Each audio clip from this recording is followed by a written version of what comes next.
It is not your fucking job to coordinate his meals and snacks so he doesn't get hangry, to pack for him when he goes on trips, to shop and cook before you go out of town for the weekend, to create to-do lists for him, to force him to go to therapy, to be his therapist, to satisfy him sexually with no reciprocation, to dye your hair, get a boob job, cut your hair, lose weight, gain weight, exercise, etc. It's not your fucking job to be his mother. And it's not your fucking job to have sex you don't want to have. I'm Amanda Silver. And I'm Alex Howard. And this is Dirty Laundry.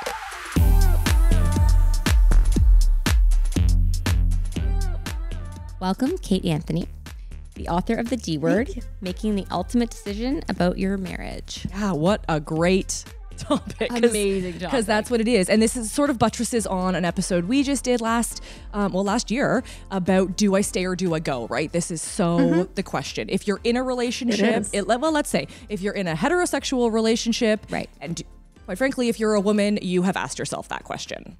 I am happily married. I have asked myself a bunch of times. Male or female, right? I don't know. I mean, I'm not a man. I guess I haven't really thought from their perspective, but I do find they're pretty happy. Thank you. As I talk about in my book, system set up for them. They're fine. Yeah, they're fine. They're just fine. Yeah, they're fine. It's us. You know, over 1 million women are asking themselves this question every year. So it's definitely, look, 69% of divorces, at least in the U.S., are initiated by women. Yeah. I assume it's pretty much the same in Canada. We're basically the same. Yeah. You gave a really interesting little tidbit in your book about how the sort of 4 groups of people, the married men, married women, single men, single women. The married men, happiest. The single women, second happiest. Married women, least happy. Least happy. So you've got married men who are the most happy.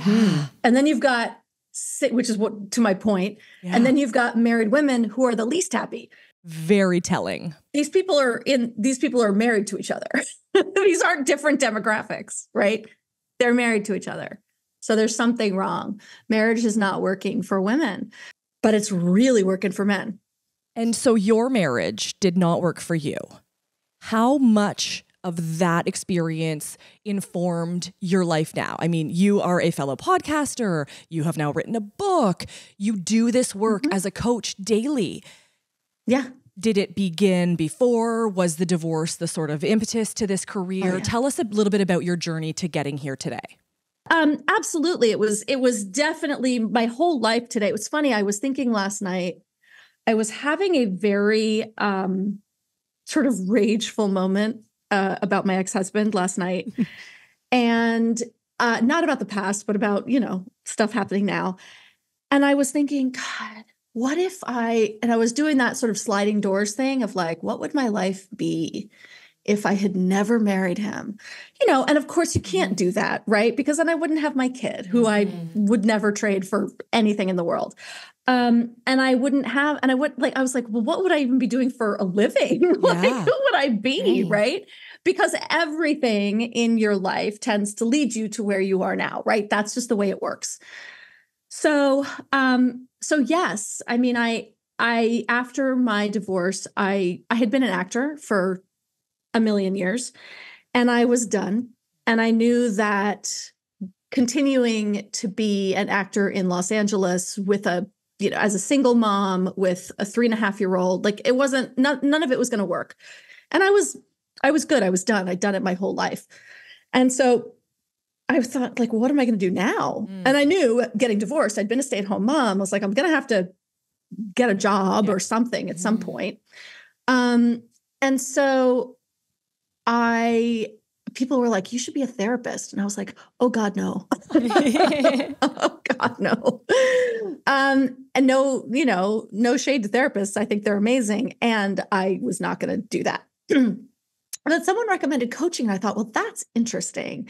And I went to school for it. And I turned out that I was really good at it. And I ended up doing the full 1.5-year certification program and then doing another one in relationship systems coaching. And as I was going through that and I was thinking about, building my business and what do I want my niche to be, right? It just sort of seemed to be the obvious thing because we had this really sort of say volatile, but it wasn't volatile. It was abusive. I was in an abusive marriage, and we ended up having a pretty good divorce, all things considered.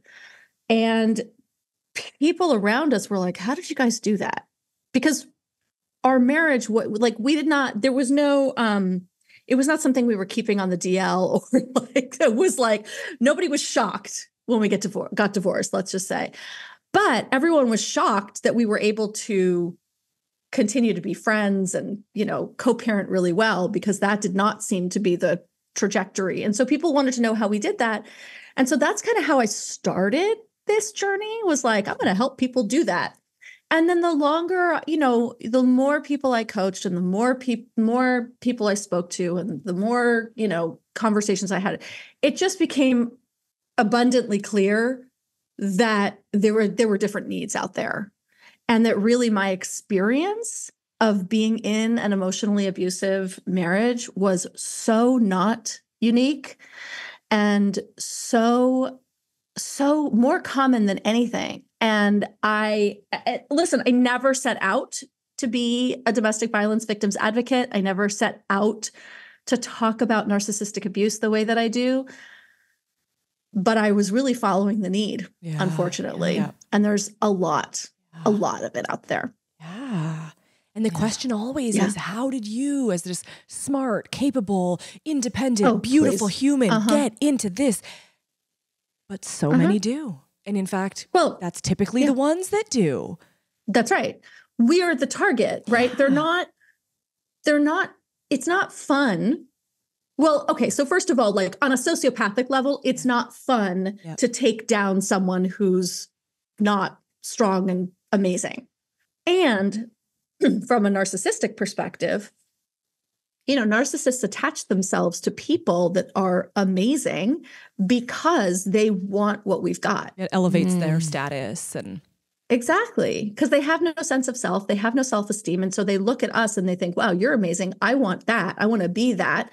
And so I'm going to attach myself to you like a parasite so that I can get what you have, while siphoning all that we have out of us. And then we're left with nothing. Mm-hmm. And then they shame us for, not being all the things that they siphoned out of us. Yeah.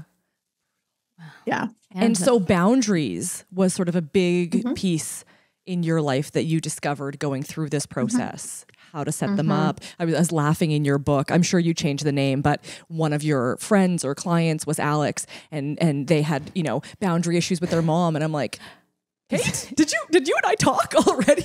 Boundaries. Oh, no, and Alex and your mom, like, this is 100% me. It's me. Even better. Alex is me. Oh my goodness. That's fantastic.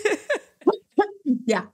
She sees my boundaries as goalposts. Yes. And I mean, it's really sad, right? The story of Alex is actually me and you. It's really sad, right? Because she has to sort of contend with the fact that she doesn't have the mother that she wants, like we have to mourn the fact, I have had to mourn the fact that I didn't get the mom that I wanted. I didn't get a mom. Really, right? I got somebody, and my mom is, God love her, but she is emotionally stunted at like 7, right? And so she really functions like a 7-year-old emotionally. Yeah. This woman has a PhD. She's 82 years old, and she is working and kicking ass and will never stop, and is like, seriously, like we should all aspire to be like her at her age. Right. And like when it comes to like emotions and her relationship with me, she's a 7-year-old.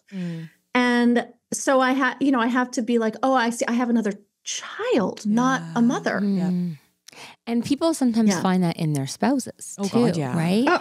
And then when they get divorced, they're still dealing with that child. They're still dealing with that emotional immaturity, that emotional stunted place that they're in. Yeah. And they have to co-parent with that person. Yes. So boundaries are crucial. So important. They are so crucial. And listen, guys, they're so hard. I talked about being so furious with my ex last night, and it was around him being just this emotionally immature, soul-sucking narcissist. Like he's miserable in his life. Yeah.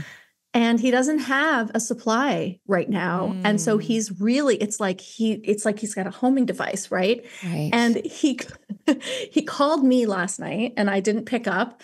And so then he's like texted me, hey, call me. And I know what's going on. I know what's going to happen. He's in a really dark place. Like last week he calls me, he's like, hey, I just wanted to see how you are. Oh, dear. And I'm like, no, you didn't. Yeah. What's in it for you? You did not call. You did not call to see how I am. But so then I call him back last night and he's on the phone with his brother. So I text my sister-in-law and I'm like, what's the story? What's happening over there? And she's like, oh my God, he's complaining about that. Da, da, da, da. She's like, when he calls you back, don't answer. I mean, like, that's how it has to go. Yeah. But it is, right? It's like 25 years of this. Wait, so how many years then have you been divorced or separated? Your son was quite young. 15. See, and it's 15 years. It's a long stretch to have to, deal with all these still daily, still be dealing with it. Absolutely. Right. Well, look, I think that I do think that I sort of, I use myself as a bit of a cautionary tale, right? This thing about boundaries, right? Let's just sort of go back to that, right? Which is, I think having firmer boundaries from the jump is better. I jumped into a really amicable co-parenting relationship with my ex-husband, which left me vulnerable. Because really the reason that we did this was because he wanted to look good, not because he now like respected me and wasn't going to abuse me or any of those things, right? It was because he wanted to look good. He was just shifted focus. And so I left myself vulnerable listen, it is complicated, right? Because if he was just an asshole, then I could be like, I'm done, like put up the wall and keep them up. Right. But he's also, he will also go to the mat to help me if I need something. I had surgery a few weeks ago. I am completely immobilized. And he is, he goes to the grocery store for me. He does. He calls me. He's like, hey, what do you need? I'm going to Trader Joe's. Do you need something? Wow. Right.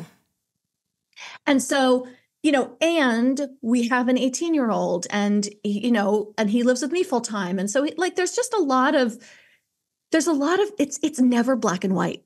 Right. And that's what becomes so confusing.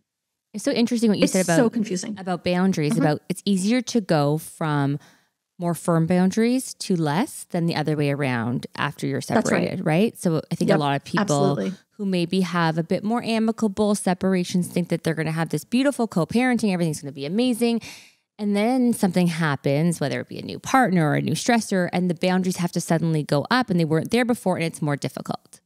That's right. So it's almost cautionary tale, which is start out, even if you think you might not need them, start out stronger out of the gate and then let up as the time goes by. Problem is, if I may be a bit of a Debbie Downer, they're not taught them what even is a boundary. So I'm super jazzed that boundaries are getting their 15 minutes of fame because this is a lesson we all need to learn. But women in particular, this is not how we're brought up. We are not conditioned to take care of ourselves, put ourselves first. No. We are, giving and caring and nurturing and all these things. But that's because society has deemed us that. They've told us that's what we have to be. This is the role we have to fit in. And men are told the polar opposite. You look out for number one. You got to be the provider. You got to, it's so archaic. Yeah. I really wanted to go into that. We're living in, the systemic problems of marriage and how it's been sort of crafted to appease men. Yeah. Right? Yeah. I mean, you have an entire chapter on this, okay? So I have an entire chapter about this. Tell us all. Teach us everything. There's nothing I love more than a discussion of the patriarchy. So let's just dive right in. Talk about it. Let's smash it. I didn't realize until reading your book that the unhappiest group was married women. Yeah, I didn't realize so that. And that the happiest group was married men. And so in between were the single people. And now it makes sense. And once you see it in black and white, you're like, duh, how did I not put that together? Well, because we don't talk about it enough, right? No. Because we're out here posting our lives, our pretend happy marriages on Insta. Listen, I had somebody in I've got a Facebook group. It's got like, I don't know, 17,000 women in it at this point. And somebody pointed out that she said, every time someone posts in this group, I click on your profile picture because it sounds like you are like, because the level of self-esteem or whatever that's coming across, she's like, and every single one of you, first of all, you're fucking gorgeous, right? You're like, but you have these pictures of your, your 2 children, your 3 children, your husband and wife. You're like, you're on the beach in khaki, whatever, matching outfits. Right. This is what you're portraying. Right. And it was such a great insight because it's like, let's get real, people, because we pretend to be so happy. Oh my God, the pretending. We pretend to be so happy. And if you look at men's profile pictures, like how many of them are pictures of like them and their wives and their whole family? Not Very nearly few. As many as we are. So we're pretending to be, and of course we don't know that everybody is as unhappy as we are, right? Like, let's pull back the curtain. Let's talk about it. It shouldn't be that surprising, right? That women are the least happy in marriages, but yet it is because we're all fucking pretending. Yep. And that's what we want to do here is we want to pull back the curtain and go behind real. The Instagram perfect picture. And that's right. Really give women the support of hearing that not everyone is so happy and not everything is so perfect. Yeah. And they're not alone. Right. And why? And why That's is right. that? Why is it that married women are so unhappy? Well, the entire structure of marriage is set up to benefit men on the backs of our labor. So, we're carrying let's start at the beginning, right? The 40-hour work week was designed for working men who had wives at home taking care of all of the domestic labor. And then we started going into the workforce, and all the domestic labor somehow is still our job, right? Yeah. So, a man goes to work 9 to 5 and he comes home and, very often, not always, not all men, but very often, they come home and then they sit down. First of all, they poop for an hour and a half. Then they, am I right? And then they go play video games or watch football or whatever. They need to decompress from their day. Oh no, it's really hard. Right. Exactly. Hard, they need to decompress. And if you're a stay-at-home mom, right, especially if you've got young kids, that you've been working all day. Absolutely. Since he went to work. Yeah. You have been working. Yeah. So motherhood and, being a quote wife, especially like a trad wife, right, is a 24/7 job. Yeah. And so who's getting up with the kids in the middle of the night? Who's, changing all the diapers, all of this stuff, we've been working all day and then they come home and then we have to cook the dinner and we have to do all the dishes and do bath and do bed and blah, blah, blah, blah, blah, blah, blah. And the number of women I know who are like, but my husband, like my kids just won't go to sleep with him. Like I have to do bed every single night. And it's like, well, why is that? Right? And so now add like a career, right? If you're a working mom and all of those things are still falling to you. Even the name working mom, are there working dads? Yes. Yeah. Right off. Yes, right, exactly. That title. You're a working dad. How do you manage it? How do you do it all? Oh my God. You're a working dad? Good for you. Don't you feel guilty about leaving your kids with a nanny all the time? Fuck right off. But listen, here, I want to push back just a little bit because I love it. There are some good men. Let's do it. Yes. But here's my real question. Yeah, is it totally learned incompetence?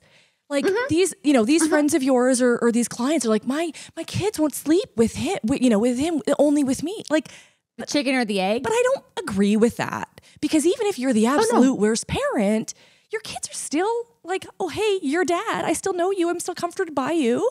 Like, I just think that we also take this on and there's like a bit of martyrdom. 100%. Oh, 100%, right? We have to, we got to start off not being the only one, right? The problem is that we're sold this fantasy of this life of like being the stay-at-home mom. Like I was like so excited that I got to be a stay-at-home mom. It was I was like, oh my God, I won the lottery. Right. And then I wanted to fucking kill myself. Yeah. I was so bored. I hated it. I love my son, but like, I was like, oh, this is why they pop pills. Yes. This is why everyone at Mad Men is like high and drunk or whatever, because it is like soul crushing. Yeah. I haven't spoken to an adult in, years. Yeah. And so we're sold this thing that we're supposed to love it. And so we're supposed to be the only one. Yeah. Right. Yeah. And if we have a spouse who comes home and, wants their, slippers and scotch brought to them and all the 1950s bullshit, we think that's supposed, like that's like the brass ring. We won, we got it, because that's what we're told. And then when we start to have feelings that differ, like exhaustion and I can't, and like I'm treading water and I'm drowning, we think there's something wrong with us. Yeah. Right. Yeah. So again, we internalize. There's something wrong with me, that I am not, able to do it all. Right. As opposed to this system isn't equal. The system isn't working for both of us. And I think we really saw that during COVID. Yes. Right. It took a lockdown for women to be like, oh, good. And now we're giving up those careers and now we're back to 1950 and we are staying at home. And why us? And so many women gave up their jobs, like you said in your book. So many women gave up their jobs during COVID. And it was just assumed we would. Versus men. Well, because you had kids at home. Yes, that's right. So I had a number of people even friends, like, just like women in my mom's groups that are not my divorce groups, like, our local moms groups, who are like, so we're both here. We're both working on our laptops. Our child is in school. And he just literally said, hey, I have a meeting, walked into the bedroom and closed the door, as if I don't have a meeting, as if I'm not. So I'm the default. And these men are like feminists, right? As if there's just this assumption that his work is more important than my work and that I'm going to be the one taking care of Zoom school now. Yeah. And this is why 5.4 million women exited the workforce in 2020. Wow. That's wild. Wow. It's wild. And then I wonder, I don't know if there was a follow-up to that, like what happened after the pandemic sort of lifted. Well, I think there has started this conversation. And so in many ways, I often, we got a silver lining something, because that was the absolute worst time of everyone's life.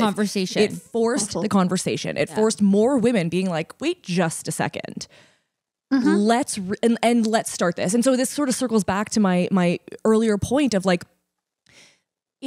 the onus is a little bit on us for making these assumptions, because I bet you 100%. Most women were like, okay, I guess I'll stay home. Yeah, someone's got to, it'll be me. Like we're defaulting ourselves. We want to blame other folks, but I think it truly is this conditioning that we have been, sort of forced into for so many years. Yes. I love your list of it's not your fucking job. Oh, it's so brilliant. You list. I mean, I'll put that on you, because it was so brilliant. So good. It's not your fucking job too. Yeah. I could read the list. Get the list. It's so good. Like, yeah, exactly. But absolutely, right? It's not. Okay. So I want to, first of all, I want to back up and address what you just said about. We get too excited and we go. Us defaulting. No. It's great. The default to, I guess I'll do it. I don't know about you guys, but one of the things I know that I found was I read all of the parenting books. I read all of the relationship books. From pregnancy, I read all of the books, right? my husband has not read a single one.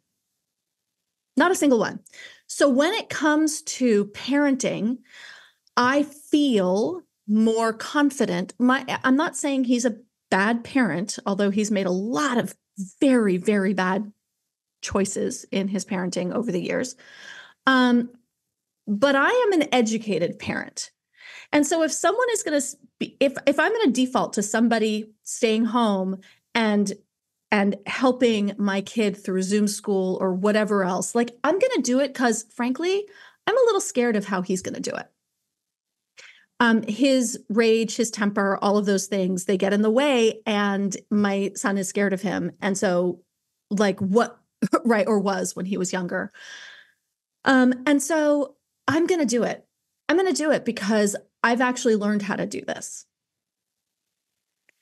And so I don't know. I mean, listen, that's just me, right? I don't know how prevalent that was for many women. But when you're in a high stress situation and you're dealing with someone who might be emotionally immature and unable to control the amount of stress that was happening at that time in our homes, yeah, I'm going to take it on because I'm going to protect everyone anyway. Yeah.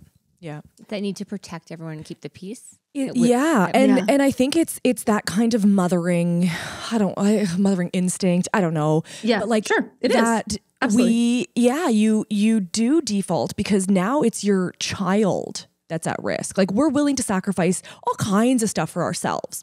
But when it comes to our kids, and maybe this is a generalization, and I should just speak for myself, there is no second best. Like, there is no, we'll just roll the dice and see. It's like, no. These are my babies. I will do whatever it takes, and I will sacrifice whatever part of my life and my happiness to make sure that, and I don't know, again, is this something that we have been conditioned to feel? Is it a natural instinct? You know, is this part of our makeup versus the male makeup? I don't know. But I do think that we're just not, maybe as cavalier, we're not willing to risk the outcome and put the faith. Sure. I don't know if men are willing to risk the outcome, but they just know that you'll just pick it up. They'll know you'll do it. Yeah. They know that you'll do it. Right? That's right. If they don't, they'll do it. Yeah. That's right. Absolutely. And you know, their jobs are more important anyway. So, and this also goes to who's making more money. Right. Right. We have an enormous gender pay gap. Huge. So, right. So if somebody has to take a step back and we're struggling or whatever, it's going to default to me because I make less. And you make less because society has decided you get to make less because you have a vagina. Right. Exactly. Well, exactly. And so, yes, there are, right. So back to not your fucking job, right? There are things that we do that we like, why? Like for a woman does for her husband, that it's just not. Well, it's also, we use our nurturing and caretaking as relationship currency, right? So we sort of lure them in with our like, I can fold your shirts and do your laundry and clean up this bachelor pad and like all of those things, right? And give you sort of a life. And then we get into marriage and then we have kids and we're like, okay, now you need to be the grown-up. Yeah. All right. And it's a bit of a bait and switch. Totally. Yeah. Totally. Right. So we have to stop doing that. Yes. Yeah. We have to stop using our caretaking and nurturing and homemaking as relationship currency and then expecting them and be really mothering. Yes. Right. We have to stop starting our relationships with mothering them. So Kate, tell us what is not our job. It is not your fucking job to coordinate his meals and snacks so he doesn't get hangry. It's not your fucking job to single-handedly bring passion to your relationship, to pack for him when he goes on trips, to shop and cook before you go out of town for the weekend, to create to-do lists for him, to force him to go to therapy, to be his therapist, to satisfy him sexually with no reciprocation. It's not your fucking job to be his Madonna and his whore. Love that. Yeah, it's so good. It's not your fucking job to remind him to take his meds, to be attractive enough to keep him from straying, to dye your hair, get a boob job, cut your hair, lose your weight, gain weight, exercise, etc., in order to be enough for him. It's not your fucking job to be his mother, to bend yourself into pretzels to try to fill his void. It's not your fucking job to keep his schedule, to heal his trauma, to prove your worth, to remind him to attend parent-teacher conferences. It's not your fucking job to help him maintain relationships with his parents or siblings or children or friends. It's not your fucking job to wake him up in the morning so he gets to work on time, to put his happiness and comfort above your own, to heal his addictions, to force him to be an equal partner in your marriage. It's not your fucking job to soothe his anxiety, to change, to avoid conflict, to keep quiet so you don't rock the boat. And it's not your fucking job to have sex you don't want to have. Biggie. Yeah. Yo, wow. It's Yeah. And then I ask people to write their own lists, right? Like I have a section in the book that's like, add your list. Like what's the stuff that you're doing that's really not your fucking job? Yeah, your book is so practical and hands-on and tangible. Like it really takes this sort of theoretical and brings it down to earth and allows everyone, all your readers to really make it their own. And I love that. Yeah, because we do have specifics that we are doing that we, as married women should not be doing. And also establish where your line is. Yeah, right? Back to the boundaries. But I think it's different for every woman. Right? Of course. Some might be fine with doing all those fucking jobs. Yeah. And some might be doing them and are not fine. Yeah. It's this, the whole like mothering piece is always what I find to be a bit of a pickle because like I understand that, again, within the patriarchy, we're there as like a support staff. We make their life easier so that they can go out into the world and, earn their big paycheck and come home and be taken care of and all that stuff. But like, I don't know, is it just me? Like, who wants to fuck their mother? Sorry, exactly. Like you missed the boat on this one. I don't get it. Well, they did a scientific study. Someone studied this and they found that men who do more domestic labor have more sex. There you go. Case if that isn't point. Like the banner ad for why y'all should step the fuck up, I don't even know. But it is. Yeah. You all want more sex. You're always demanding it, but we're too tired. And we feel like your mother and it feels a little incestuous. Super and like, cringy. ew, no thanks. Right? Thank like, you. You want to be the protector and the provider, but like you're whining and you're inept. Like, I don't know how these things balance out, right? Like, it's not about making more money. It's not about the money. It's about like right? Yeah. Yeah. My ex-husband used to come home from work and I'd be like, hey, honey, to this whole other thing that he's doing now, right? He would come home from work and I'd be like, hey, honey, how was your day? And he'd be like, oh, I don't know. I just had so much anxiety and, just had a really hard time with like, connecting with people. Like it was always this drama. And I'm like, if you would come home just once, come home and say, hey, baby, how was your day? And you'd say, you know what? It was great. I kicked ass. And then like throw me against the wall and fuck me. Yeah. Thumbs up to that. Thumbs up to that. Double thumbs up. Yeah. Please. Yeah. Right. And then he was like, he literally came home one day and was like, I want sex. And I was like, well, that's hot. I'm like, you come home all whiny. Yeah. Right. Not attractive. And it's like really unattractive. And then you like demand sex. Like, oh my God, please. That's like so wild. Like being able to take care of yourself is attractive. Yeah.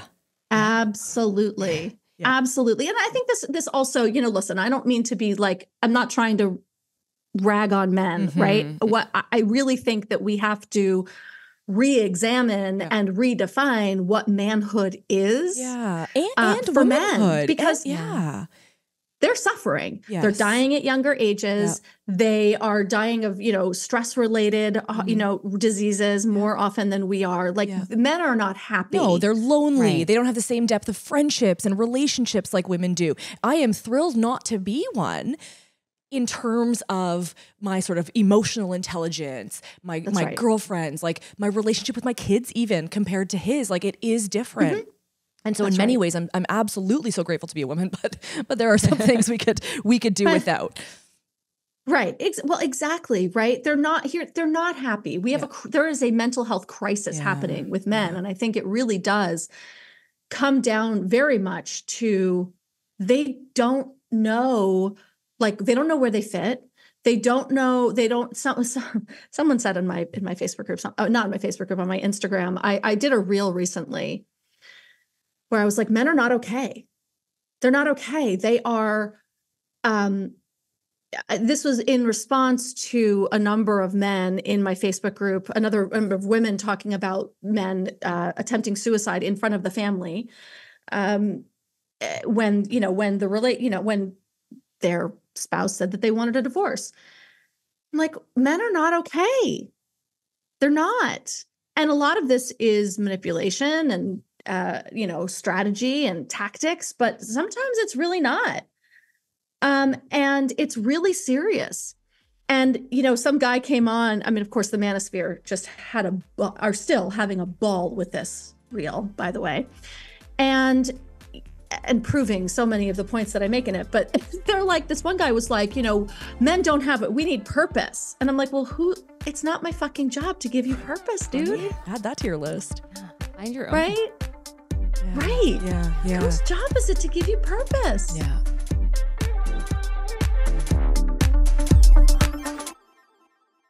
But we also see folks getting remarried, entering, other long-term relationships post-divorce. So the need for that partnership is there. It's there for all of us. Yes, and so we just need to do them better. Like, we need to set these proper boundaries, sort of really sort of decipher roles, share the burden, and also share in the joy that comes with that work. Yeah. Domestic work isn't horrible. I mean, sure, would we all prefer to have a cleaning staff and a private chef? Well, absolutely. But you get in the kitchen with your kids and you're making something together, and that's a beautiful experience. And so I think we do deprive them, or the world deprives them of a lot of that. And then in divorce, I have numerous friends who, the second they left, they moved out. The dads have the kids, and guess what? They stepped up. They knew how to make a lunch for their child. Yes. Oh my goodness! I thought that was so. When you talk about this, like, weaponized incompetence, where like men just they can't do it, but then they don't know how. They don't know how. I can't do it. I don't do it right. I don't know. And then they get divorced, and all of a sudden they're making lunches. They're doing carpools. They're attending parent-teacher interviews. They're doing all the things that their wives did for them. That's right. So it really is a team effort. Yes. And they can. Yes. And we have to see our accountability in these relationship flaws that often, and I am guilty of it myself. So this is not at all a blame game where I'm like, oh, but he's not going to do it the way I want it to be done. So I'll just do it myself. And a lot of that has come as can't do that. As I'm raising my kids, and I'm like, okay, it's your turn to, do the bathrooms this week. And they do the most piss poor job. And I'm like, oh God. And it takes everything in my controlling nature to not want to go in and redo, though mostly I do. But, you have to let them the space to grow, to make mistakes, to do it their own way. And I believe wholeheartedly that our children will benefit from seeing two parents do things differently, and everyone survives, and it's okay. They need to see that, because if they only see one specific way, well, guess what? They're never going to live up to that. They're not going to do it our specific way. So what? Are they failures? Are they losing in their own lives because we set maybe unrealistic expectations for our partners? I mean, I don't know. Listen, I'm going on and on, but absolutely, no, I do think the accountability, you're absolutely right. The accountability of both partners to rise up and say enough is enough. I do want to share in the domestic work and the emotional labor, which is such a big one, and do it while you're together, because don't do more parent. Don't wait until you're separated or divorced to finally give your kids a bath or make them a lunch. It's real fun. Right. Like, and it can be rewarding. It can be fucking exhausting Totally. But that's because we're doing it alone. Yeah. And this is one thing that I think I point to in my book, that, like, listen, if you read my book, if you bring my chapter on why women are so unhappy in their marriages and the imbalance of domestic labor and all of those things, I have a colleague who's really happily married, but she read my book and she was like, you know what? There's a lot of inequality and she's a mediator, she's an attorney, she, runs a very, busy business. And she's like, but yet I'm still doing all of this stuff. And she brought it to her husband, who clearly benefits from all of it. Yeah. And his response was, oh God, no, I don't want that for you. What do we need to do to shift the balance? That's amazing. Yeah. Right. And so it took reading my book for her to like actually put her finger on what it was that she was kind of feeling itchy about in her marriage, or not even itchy. Like she's like, I'm perfectly happily married. It's not something that I'm thinking of, but it is true that I do more of this stuff and there's no reason for it. And so she brought it to her husband and his response was, oh, what do we need to do? Yeah. And that's the measure, right? That's the barometer for how healthy or unhealthy, like if the response. The response, right? It's a response. Because if a relationship doesn't work for one person in the relationship, it doesn't work. Yes. Right. Yeah. So if you bring something that bothers you to your spouse and their response is, I don't know, sounds like a you problem, I'm fine. Or my guess would be the typical reaction would be, okay, well, just tell me what I can do to help you. Oh yeah, But that's right. Therein lies the real problem. Yeah, send me a list. My husband does it all the time. Bless his soul. I'm also happily married, and he's wonderful. I've never picked up a vacuum since we moved in together, so he does his chores around the house. But yeah, just can you go to the store, babe? Yeah, sure. Just text me a list. I was like, but you missed the point, because now I'm still pausing my workday to think of all of these things. But if I don't send the list, the food that comes home, Kate, it's just like, who eats this? Have you lived in this house ever? Like, anyways, I digress. Listen, I get it, right? But I mean, you can say, so I have a good friend, happily married, total feminist husband, like, he's a great guy. And this one hair is driving me crazy. And she said, and so it's like Thursday night is his night to cook. And so she was going to the store. And so she said, honey, what are you going to make for dinner tonight? And he said, or send me the list for what you need for dinner, because I'm going to go to the store. And he said, oh, I think, you know what? Let's do chili tonight. And then she was like, so now am I expected to find a recipe, look up the recipe and make a list of everything that you need in order to cook dinner on your assigned night? Right. Like, don't tell me chili. Yeah. Give me the list of everything we need in order for you to make the chili. Yeah. You create the list, right? It's these things. Yeah. Thank you so much, Kate. So wonderful to chat. Thank you. You have to come back on, because there's so much more to talk about. Yeah, there's so much more to talk about. Yeah. So congratulations on the book. Yes. We will put a link in the show notes, but tell folks how they can find you. Where do they go to get all things Kate Anthony? All things Kate Anthony are at kateanthony.com. Oh, you make it so easy. The book is on there. You can get it wherever books are sold. I just had a friend text me that they saw it at the airport. So literally wherever they are. Congratulations. Wherever you can buy books, you can buy it. On Instagram, I'm at The Divorce Survival Guide. And my podcast is the Divorce Survival Guide podcast. Awesome. Amazing. Thank you, Kate. We appreciate your time, and good luck with the rest of the book tour. Thank you guys so much. Thank you.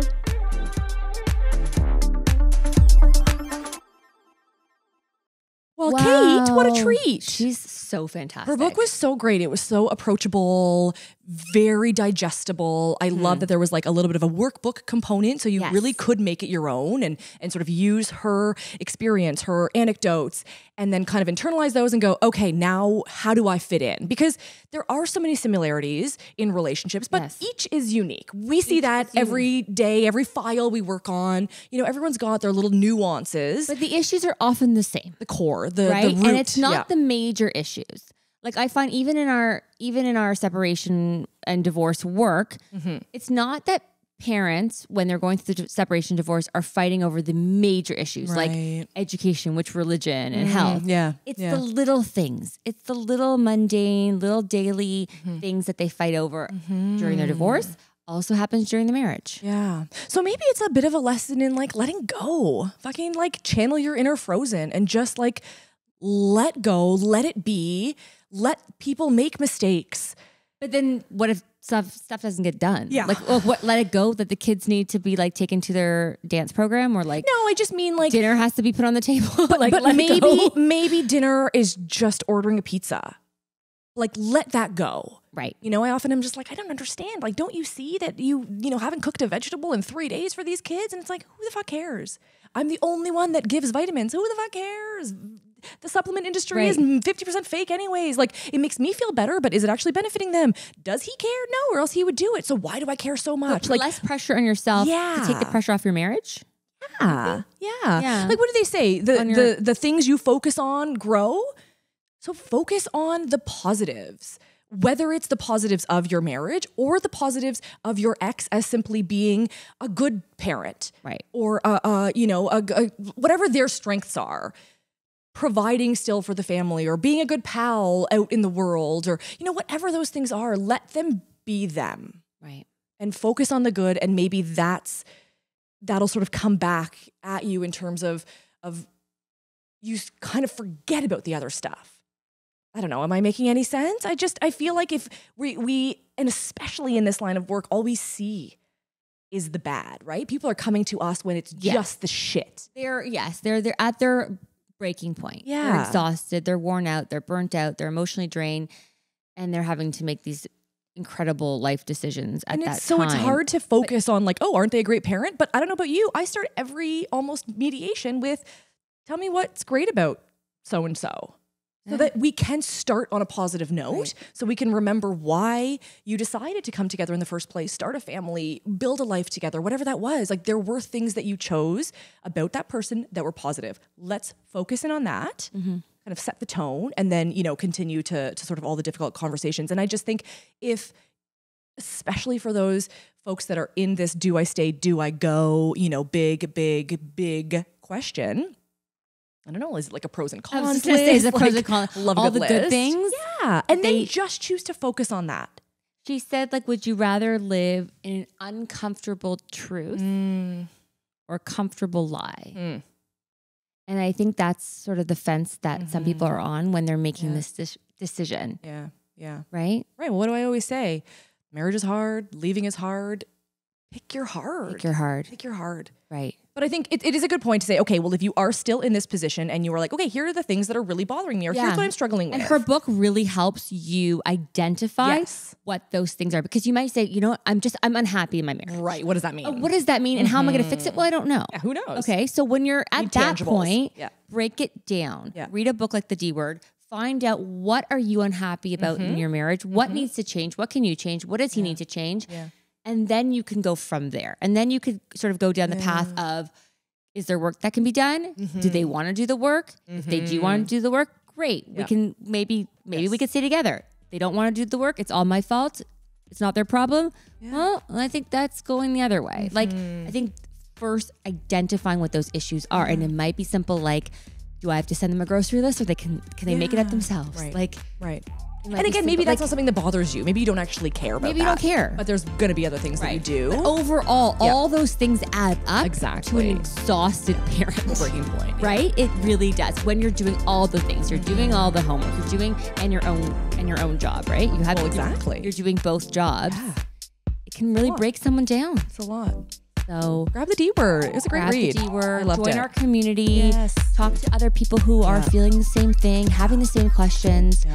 Ask each other the same questions. You're not alone. You're not alone. Yeah. This episode was written and created by Alex Howard and Amanda Silver. Produced, edited, and engineered by RTF Productions.